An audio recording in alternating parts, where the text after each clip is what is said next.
국민의힘 전당대회가 닷새 앞으로 다가온 가운데 오늘 두 번째 당대표 TV 토론회에서는 비상계엄과 탄핵, 또 특검 수사 등을 놓고 후보 간 격론을 벌였습니다. 민주당은 특검 수사 보완을 위한 특검법 개정 카드를 검토하고 있어서 또 여야 대치와 충돌은 또 격화할 전망인데요. 오늘 차재원 부산 가톨릭대 특임교수 그리고 이종근 시사평론가와 함께 말씀 나누겠습니다. 어서 오십시오. 안녕하세요. 안녕하세요. 어서 오십시오. 자, 정말 시간이 빠르게 지나고 있습니다. 국민의힘 전당대회 이제 닷새 앞으로 다가왔는데요. 오늘 두 번째 TV 토론회가 열렸습니다. 두 번째 토론회는 어떻게 보셨습니까?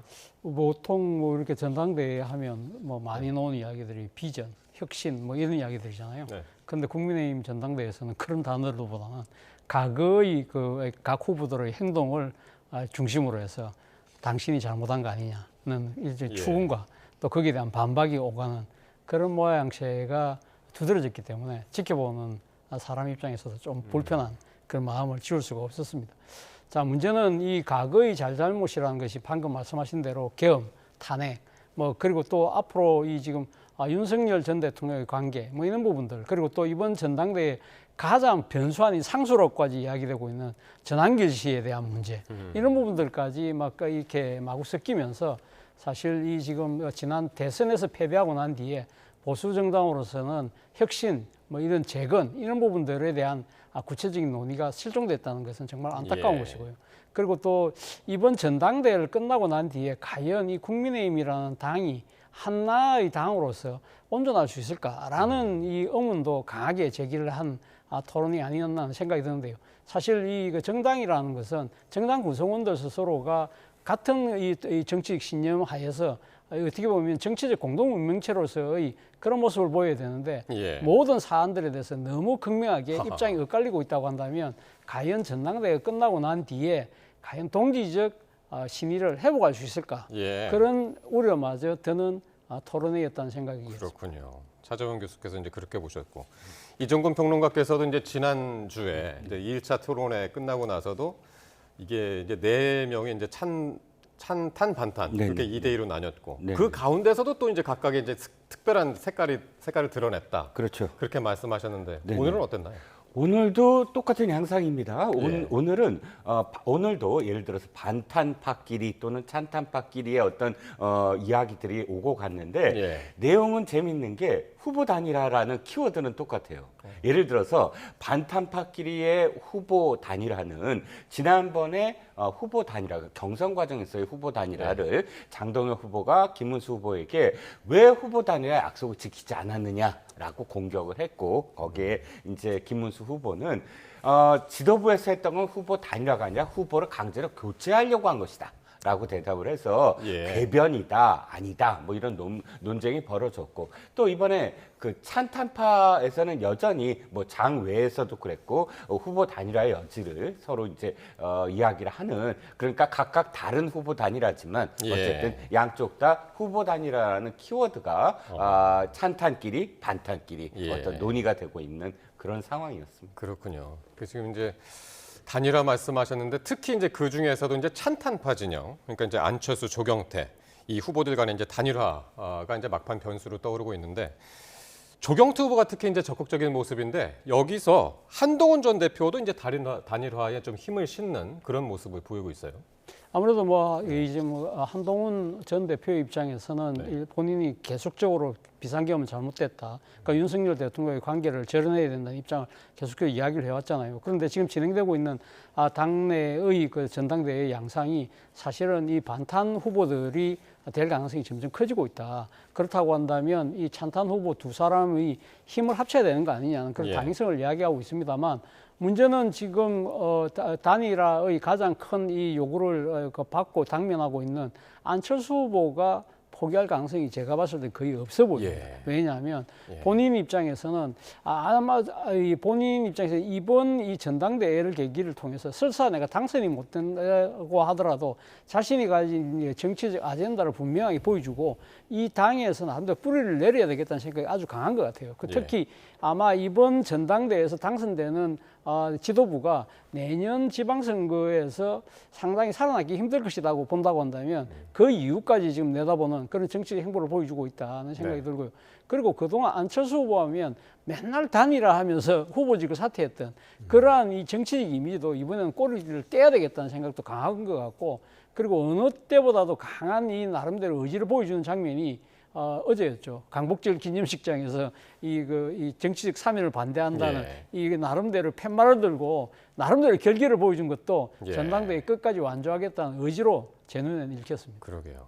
그러니까 이게 과연 누가 그러면 국민의힘의 당 대표가 될까 싶은데 여론조사 하나가 나왔는데, 그러니까 당심하고 민심으로 이제 나눠보자면 지금 전체적으로 봤을 때는 왼쪽 그래프요. 전체적으로 봤을 때는 조경태 후보가 제일 앞서고 있습니다. 비슷비슷한데 조경태 후보가 22%, 김문수 21, 안철수 18, 장동혁 9. 그런데 이거를 지지층, 국민의힘 지지층하고 무당층만으로 놓고 봤을 때는 김문수 후보가 많이 앞서죠. 31, 그리고 장동혁, 안철수 14, 조경태 8 이렇게 나오는데, 그런데 결국엔 이게 전당대회 룰이 80대 20, 당심이 압도적으로 높잖아요. 그렇죠. 그러니까 반탄파의 지금 패착은 뭐냐면 예. 시작할 때 룰을 미팅을 하거나 룰과 관련된 이야기 나올 때 사실은 옥쇄를 했었어야 됐다. 그러니까 5대 5까지도, 그러니까 100%는 아니더라도 예. 50대 50. 원래 윤희수 여의도 연구원장 겸 그 혁신위원장도 당심이 민심을 더 많이 넣어야 된다. 당심보다 예. 이런 어떤 주장을 했다가 그것이 받아들여지지 않았는데, 그런 논의가 나왔을 때 사실은 반탄파에서 훨씬 더 강하게 그것을 어필했어야 됐다라는 생각이 듭니다. 찬탄파에서.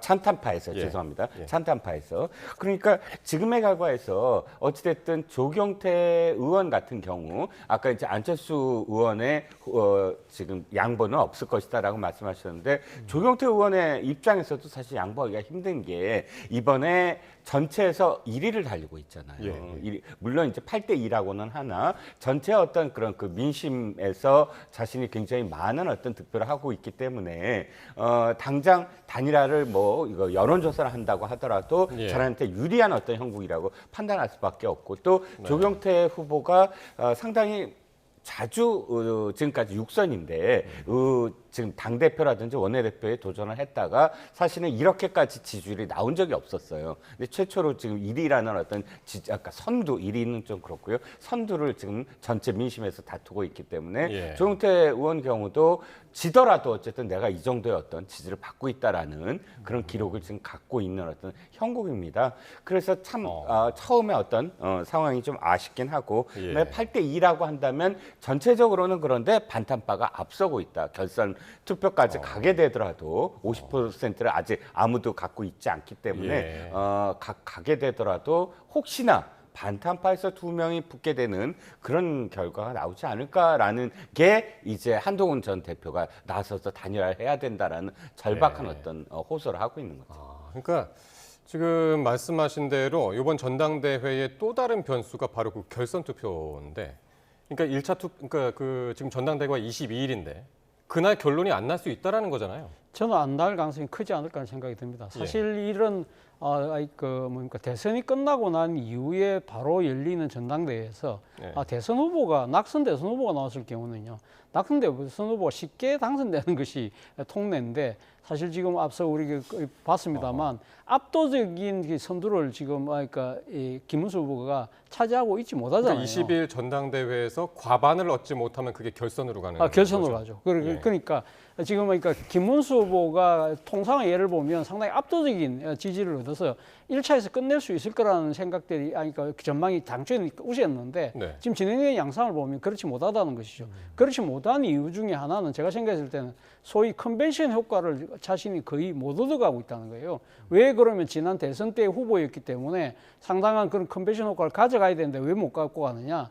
결국은 지난번 대선 경선 과정에서 본인이 약속했던 김덕수 있지 않습니까? 한덕수 후보와의 단일화를 이야기하면서 자신은 김덕수 하겠다고 이야기했는데 오늘 토론회에서도 그게 계속적으로 발목이 후보가 이제 그렇죠. 계속적으로 공격을 했는데 했었죠. 이런 부분들에 대해서 이 국민의힘 지지층들에서 상당한 실망감이 이제 나타나고 있는 것이거든요. 그렇기 때문에 이 1차에서 그러니까 김문수 후보가 승리를 가반을 못 갖고 갈 경우는 결국은 결선으로 갈 수밖에 없는데, 결국 제가 생각했을 때는 김문수 후보가 결선 올라갈 가능성이 높고 그리고 나머지 한 명이 누굴까의 부분인데 이 일종의 뭐랄까요 찬탄파 예를 들면 조경태 안철수 후보가 올랐을 경우에는 예. 아마 무난히 이길 가능성이 높다. 그러나 반면에 반탄파라고 하는 장동혁 후보가 결선에 올랐을 때는 그거는 끝까지 가봐야 되지 않을까. 네. 왜냐하면 앞서도 이야기했던 대로 이 소위 말 김덕수 이 캠페인에 대한 네. 이 강성 지지층들의 이거 실망감들이 예. 아마 이 지금 장동혁 후보 쪽으로 쏠릴 가능성도 전혀 배제할 수 없기 때문에 그렇습니다. 예. 그러니까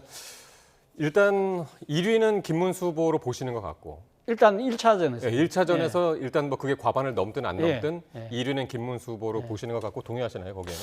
아직 단일화의 변수는 남아 있어요. 제가 예. 보기에는 예. 만약 지금 보시면 알겠지만 아까 그 표를 다시 보시면 유보층 있지 않습니까? 네. 대답을 하지 않은 유보층이 전체보다 국민의힘 지지층에서 더 많아요.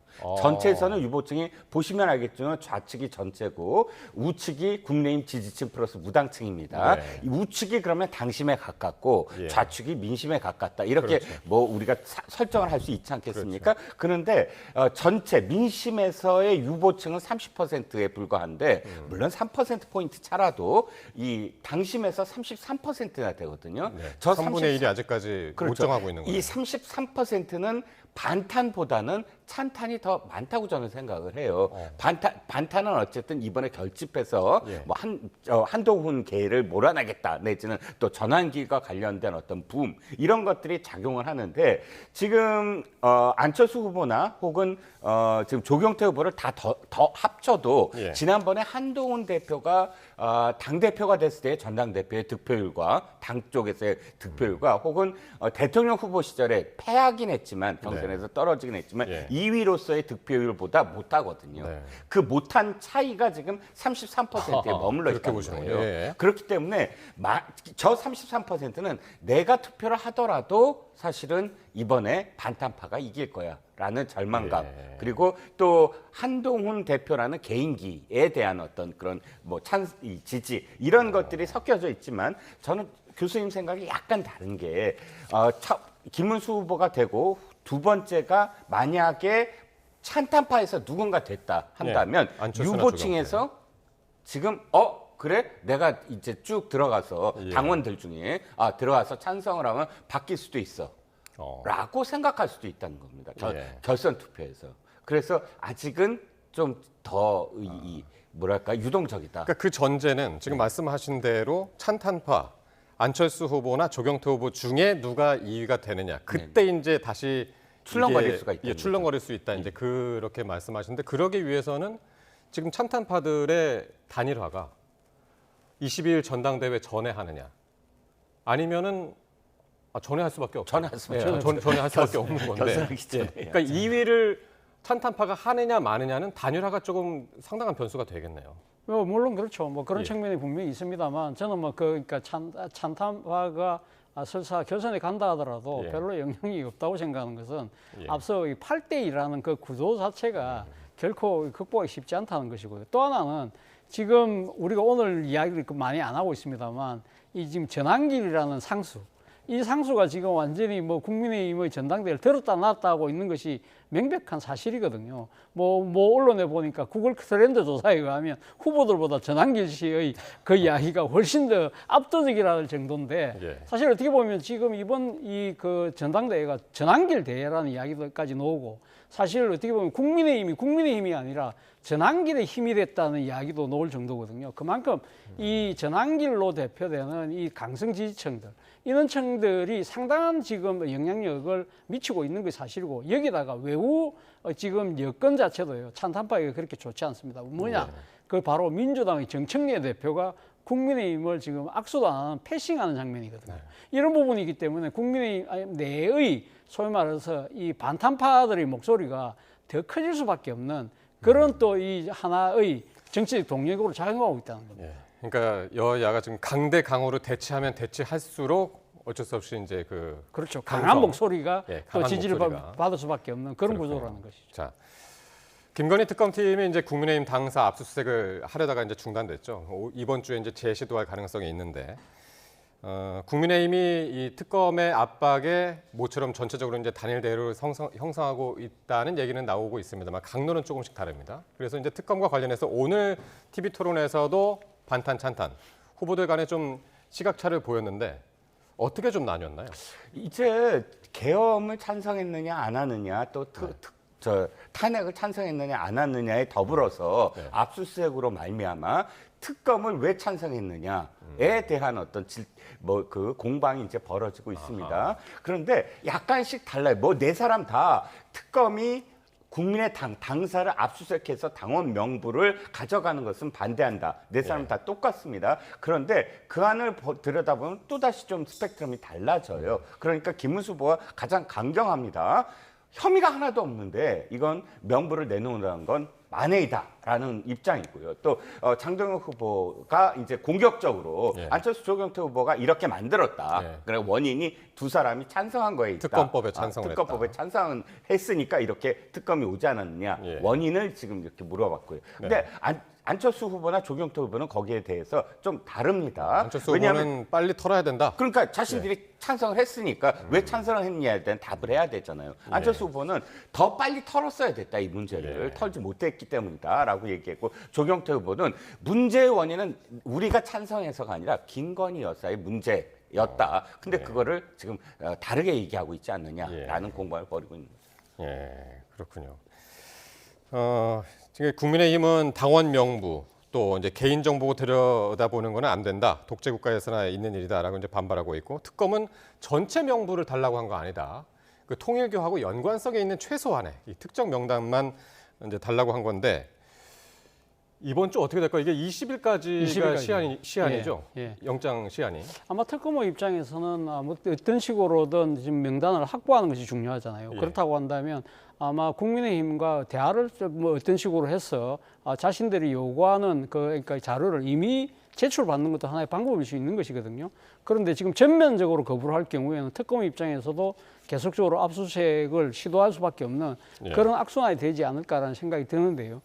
저는 뭐 500만 당원들의 그 전명부를 달라는 게 아니잖아요. 그러니까 지금 이 통일교와의 그 관계, 이 수사가 상당히 중요한 사항이고, 당시 이렇게 대선을 앞두고 통일교가 그러니까 이 지금 이 특정 후보를 지지하기 위해서 그래서 이 대거 입당을 시켰다는 의혹이 분명히 전당대회를 앞두고요.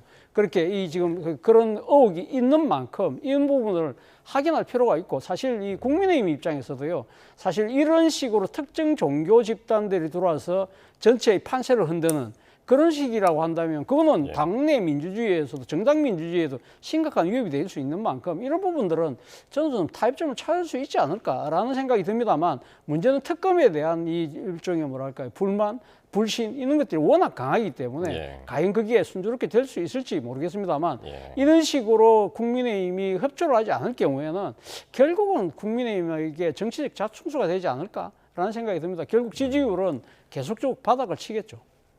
갑갑한 건 이겁니다. 사실 그 인정을 하는 게 뭐냐면, 이번에는 아예 통일교하고 그다음에 그 통일교 측의 윤모 씨하고 권성동 의원하고 또는 건진법사하고의 그런 어떤 녹취가 있잖아요. 전당대회에 막 개입하는. 그렇기 때문에 혐의가 확실하게 돼 있죠. 그래서 특검이 확인하려고 하는 건 이해가 갑니다. 하지만 당원 명부를 들여다보는데 말이죠, 나는 통일교입니다라고 등록한 사람은 없어요. 누가 통일교인지 어떻게 합니까? 그러니까 아마 특정 시기에 그런 입당한 뭔가 굉장히 좀 포괄적으로 특정 시기도 종교 정보는 없을까요? 없죠. 없나요? 없습니다. 그리고 만약에 통일교 그게 있다 손치더라도 내가 통일교니까 통일교라고 쓰는 사람이 있을까요? 나중에 다 색인하면은 통일교가 어떤 시기에 다 들어왔다는 게 다 드러날 텐데요. 그러니까 이거는 달라고 했을 때 굉장히 포괄적인 기간을 해갖고 그걸 달라고 하고. 근데 지난번에 1차 시도 때 특검이 20명의 샘플 명단을 줬잖아요. 이 사람들이 있냐고. 그렇죠. 그러니까 지금 몇만 명입니다. 그러면 그 중에서 예를 들어서 특검이 갖고 있는 것이 샘플이 뭐 20명 얼마가 될지 모르지만 훨씬 더 크로스 체크를 하려면 굉장히 많은 그런 인원을 받아야 돼요. 그러니까 뭐냐면 그것만 따로 색출하려면 상당히 오랜 기간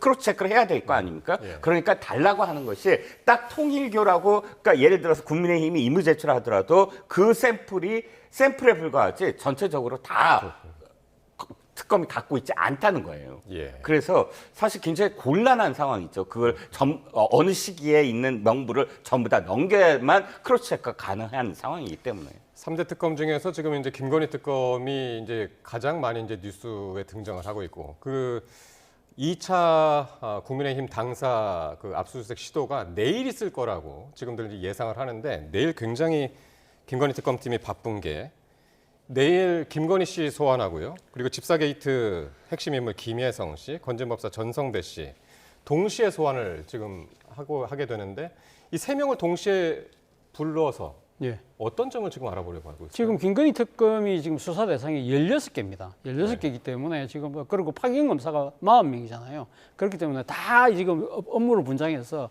다 하고 있기 때문에 우리가 봤을 때는 김건희 특검 한쪽에서 부르는 거지만 거기에 있는 검사들은 다 담당 검사들이 다 다르기 때문에 뭐 저는 뭐 충분히 수사는 할 수 있는 역량은 될 것이라 보고요.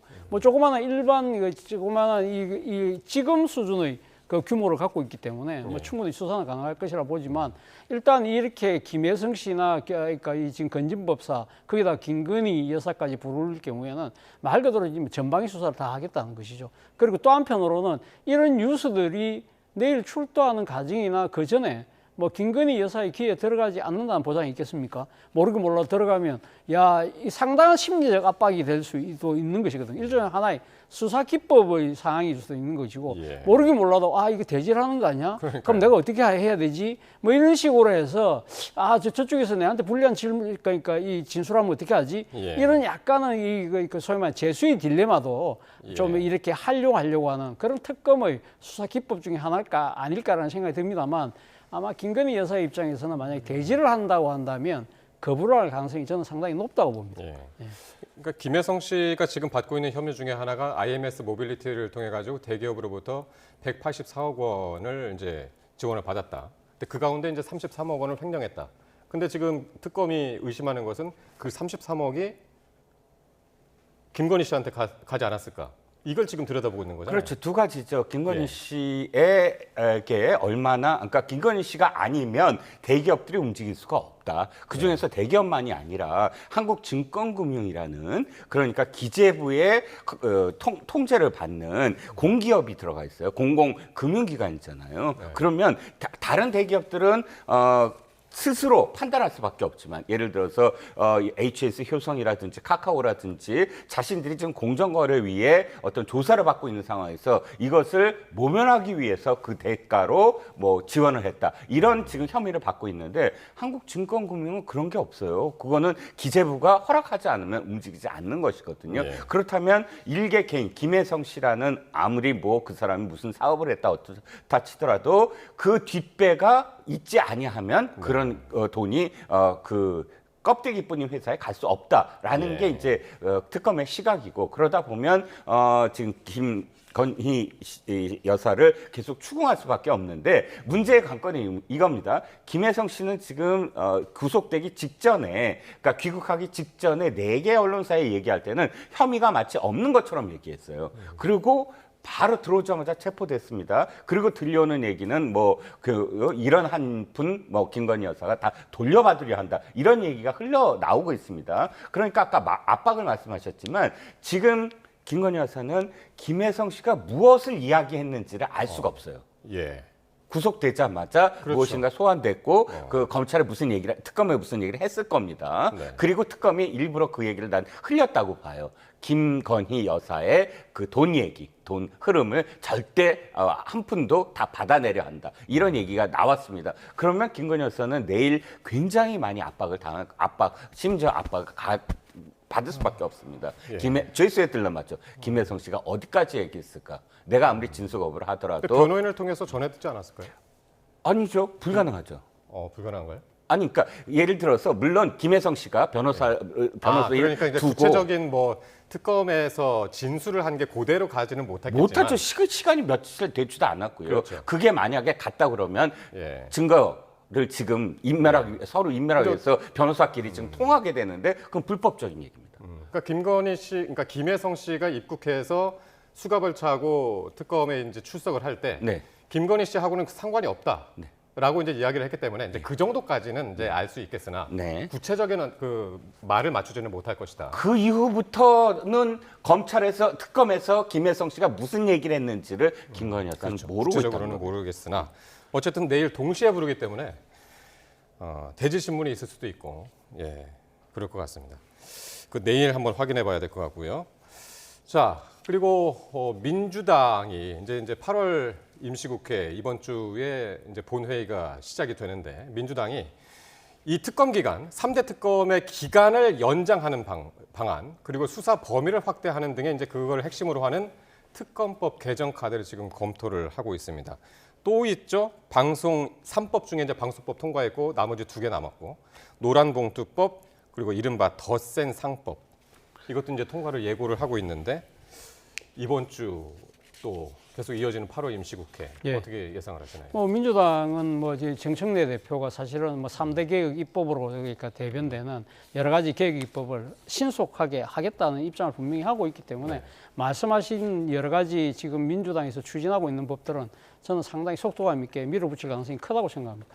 일단 방송법 같은 경우는 지난번 KBS 관련된 법은 통과가 됐잖아요. 그리고 지금 이제 남아 있는 것이 MBC하고 EBS 문제인데 그거는 같은 선상에 있는 법이기 때문에 하나가 통과됐는데 두 가지를 안 할 수는 없죠. 그렇기 때문에 사실 그거는 시일을 떠난 화살이나 마찬가지고요. 또 하나는 노란봉투법인데 노란봉투법 같은 경우는 대통령 의지가 아주 강하잖아요.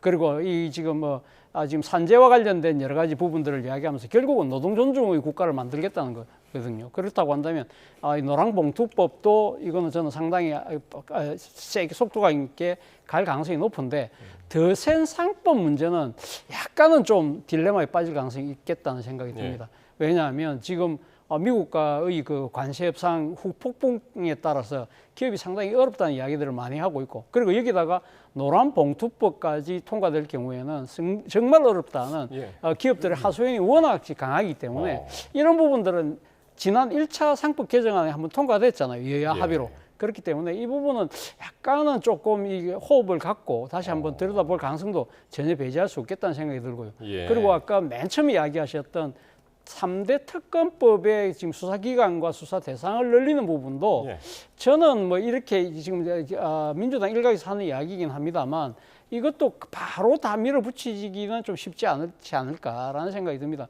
물론 지금 이 특검들이 나름대로 잘한다는 이야기도 있지만 과연 지나치게 이 특검에 의존하는 사정정국처럼 비칠 수도 있다는 부분도 정치적 고려 요소거든요. 그렇기 때문에 이건 어떻게 보면 지금 이 수사에 협조하지 않고 있는 국민의힘을 겨냥한 정치적 블러핑의 성격도 있다는 생각도 듭니다. 예, 압박용으로. 압박용으로. 예.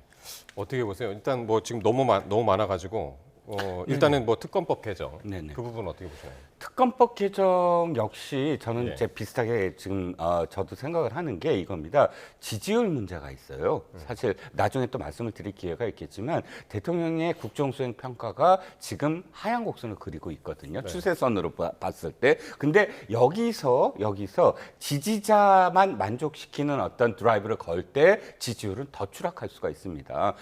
지금 60%를 거의 모든 여론조사 기관이 60%대 초반이거나 아니면 그게 이제 하향 돌파되고 있는 어떤 형국인데 여기서 핵심 지지층만, 핵심 코어층만 이 소구하는 그런 법안들이나 특검 법안도 마찬가지입니다. 물론 특검 법안에 대해서 지금까지 중도층이나 일부 보수층도 이건 꼭 해야 된다라는 생각이지만 이건 너무 강경 일변도를 지금 치닫고 있는 느낌이거든요. 그래서 아직은 호흡을 좀 가다듬으면서 진짜 어떤 필요가 있는 새로운 사건들이 좀 더 튀어나왔을 경우 현재 내란 특검은 뭐 하고 있냐 이런 목소리가 들리고 있고 김건희 특검은 열심히 하고 있는데 사실 김건희 특검에서 더 무엇인가가 나오기에는 양평이라든지 또 안 나오고 있는 게 있지 않습니까? 두 가지 가장 큰 두 가지가. 근데 또 최혜병 특검도 크게 지금 부각되지 아니하고 있고 그러니까 제가 아마도 특검이 뭔가 법을 바꾸려면 새로운 어떤 그런 사건들이 나오거나 새로운 전국에 나오기 전에는 지금의 형국에서 지금 있는 시간대로 그냥 해도 돼라고 국민들이 받아들일 가능성도 있다는 겁니다. 그렇군요. 특별한 변수가 없는 한 이거를 힘으로 밀어붙이기에는 이제 여론의 이제 부담도 있고 또 이제 아까 뭐 노란봉투법, 덧센 이제 상법 이런 거는 이제 관세 협상이라는 변수가 또 생겼고 변수들이 있어서 어떻게 될지 한번 보게 되는데 자, 근데 여야 대치가 지금 상당한 게 아까 잠깐 말씀하시기도 했지만 정청래 대표하고 송원석 비대위원장이 정말 악수할 기회가 여러 번 있었는데 특히 이제 광복절 그 기념식장에서도 눈도 안 마주치는 그런 상황이 있어서 이런 정국은 어떻게 계속 갈까요? 저는 뭐 좀 당분간 더 그러니까 지속될 가능성이 크지 않을까 하는 생각이 드는데 예. 당장 22일 날 일단 뭐 국민의힘 1차에서 뭐 결판을 내든 안 내든 네. 26일 늦어도 26일이면 국민의힘의 당 대표가 선출될 가능성이 높은데 현재 진행하는 양상을 보면 소위 말하는 반탄파가 될 가능성이 높잖아요.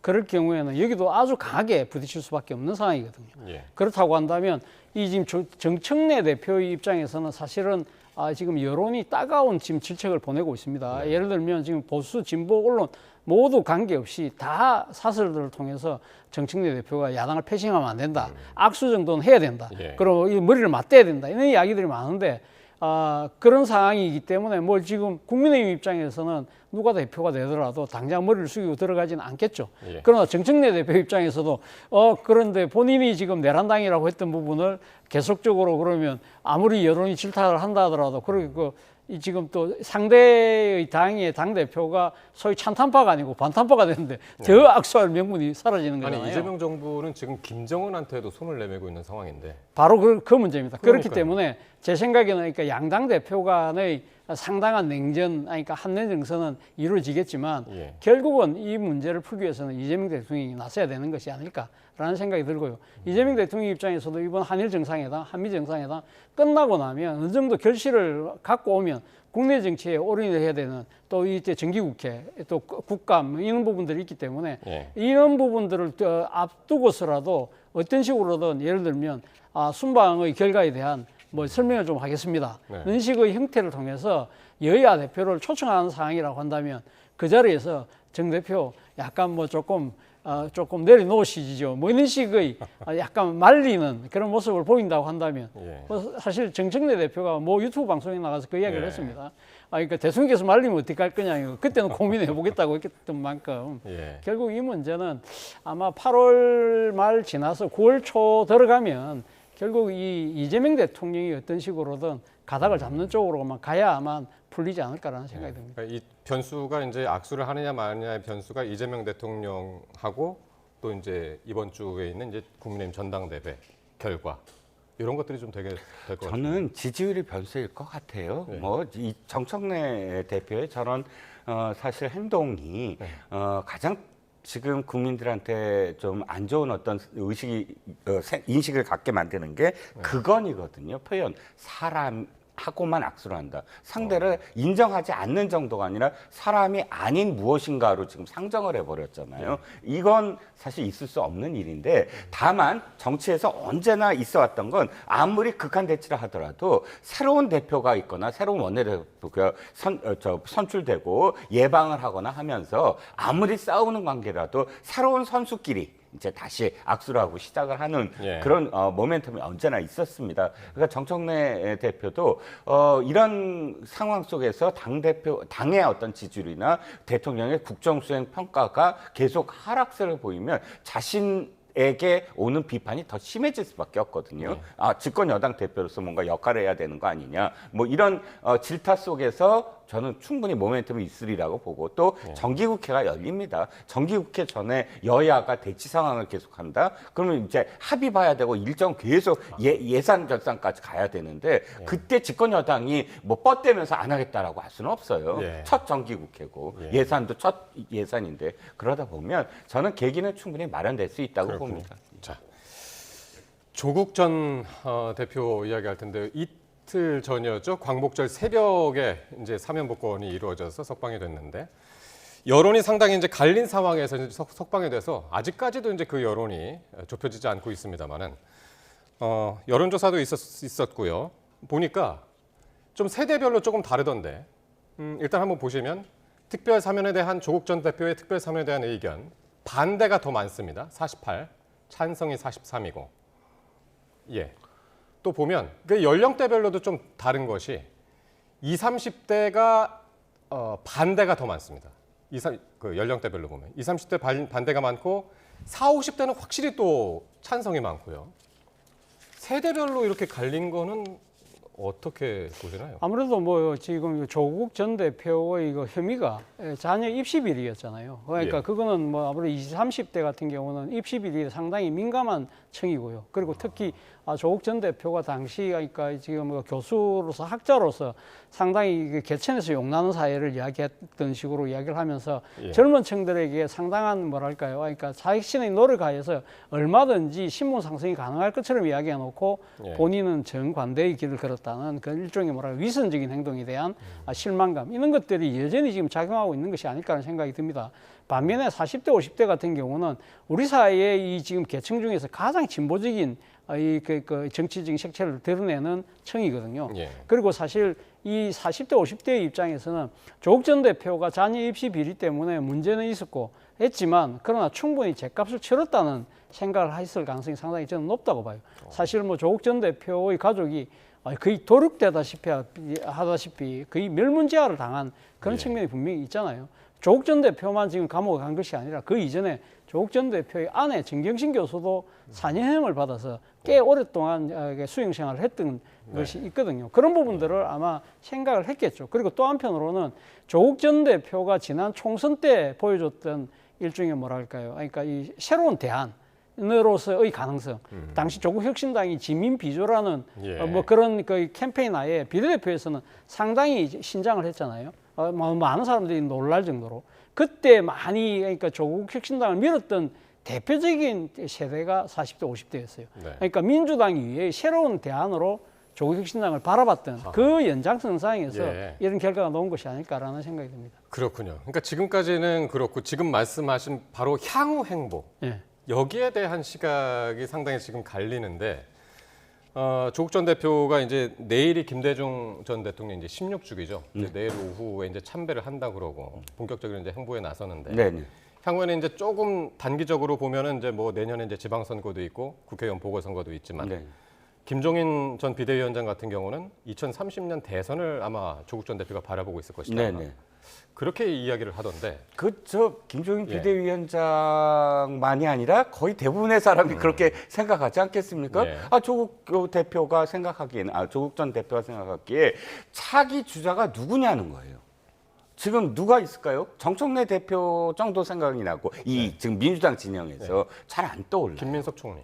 물론 김민석 총리도 있죠. 그래서 한 세 사람 정도, 뭐 유시민 전 이사장도 있다고 치면 그렇게 되긴 하지만, 그러나 김민석 총리는 어쨌든 뭐 지금 서울시장도 바라보고 뭐 있고. 서울시장도 바라보고 있고 여러 가지 어떤 케이스가 있습니다. 저는 조국 대표가 나오게 된 이유도 사실은 이재명 대통령으로서는 정청래 대표를 견제하기 위해서라는 생각이 아직도 분명히 있어요. 왜냐하면 정청래 대표가 지금 뭐 사람 운운하면서 굉장히 많은 지금 지탄을 받았습니다. 더군다나 뭐 최민희 그 방통위원장에게 하고 싶은 거 다 알아 뭐 이렇게 해서 굉장히 드라이브를 걸고 있는데, 이게 사실은 리스크가 굉장히 커요. 그러니까 이 정청래 대표도 사실 대권 주자로서의 꿈이 분명히 있어 보이고요. 그렇다면 한 사람이 독주하는 것보다는 여러 그 후보군이 있어야만 서로 견제를 할 수 있다라는 생각이 분명히 있을 테고, 조국 전 대표로서는 어쨌든 뭐 그게 있건 없건 간에 자신의 꿈을 가장 높은 단계까지 끌어올릴 수 있는 기회다라고 생각을 할 테고요.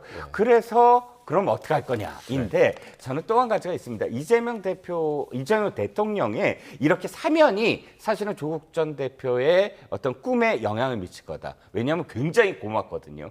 예. 이번에 12월 달이 아니고 지금 이렇게 사면을 했기 때문에 거기에 대해서 언젠가는 청구서가 꼭 돌아올 거라고 저는 생각을 합니다. 그러니까 그것이 과연 뭐 그러니까 지방선거에 나오느냐 아니면 보궐에 나오느냐, 그래서 꿈을 뭐 시장이나 도지사로 갔느냐 대통령으로 갔느냐, 이 모든 그 단계가 사실은 그 관계 속에서 이재명 대통령과 조국 전 대표의 관계 속에서 결심이 될 거다라는 생각입니다. 차 교수님 전망은 어떻게 되시나요? 저는 뭐 조국 전 대표가 아마 내년 6월 달에 어떤 식으로는 출마를 할 수밖에 없지 않을까라는 생각이 듭니다. 어느 쪽으로요? 그러니까 그것은 뭐 서울시장, 부산시장 아니면 계양 출마 이 세 가지 중에 하나인데 저는 어떤 경우가 되든 결국은 조국 혁신당과 민주당은 합당의 가능성이 저는 상당히 높다고 봅니다. 왜냐하면 이 지금 지방선거 같은 경우는요, 지난해에는 총선 같은 경우는 지민 비조라고 해서 지역은 비례대표를 찍고 지역은 민주당을 찍고 비례대표는 조국혁신당을 찍는다는 그런 그렇게 나눠질 수 있는 투표 형태가 가능했지만 이 지방자치단체장은요, 총선의 지역구 의원들하고 똑같이 거의 소선구제나 마찬가지잖아요. 딱 한 명을 뽑는 것이기 때문에 이럴 경우에는 호남은 몰라도 호남은 경쟁시대가 될 수 있다고 하지만 이 수도권과 영남 같은 경우는요, 상당히 민주당이 어려울 수밖에 없는 상황이거든요. 그렇다고 한다면 이런 부분들에 대해서는 어떤 식으로든 여권 단일화가 필요하다는 생각이 분명히 할 수밖에 없는 것이고 조국 전 대표 입장에서도 조국 혁신당보다는 일단 이 민주당 속으로 들어가야만 호랑이를 잡을 수가 있잖아요. 호랑이 굴을 들어가야 호랑이를 잡듯이 그런 생각을 할 가능성이 저는 상당히 높다. 그런 생각을 합니다. 협조를 할 건데 그게 이제 합당이 될 것이냐 아니냐는 이제 또 여러분의 이제 그 의견을 또 나누고 있는 그런 부분이기도 합니다. 자, 지금까지 차재원 부산 가톨릭대 특임 교수 이종근 시사평론가와 함께했습니다. 고맙습니다.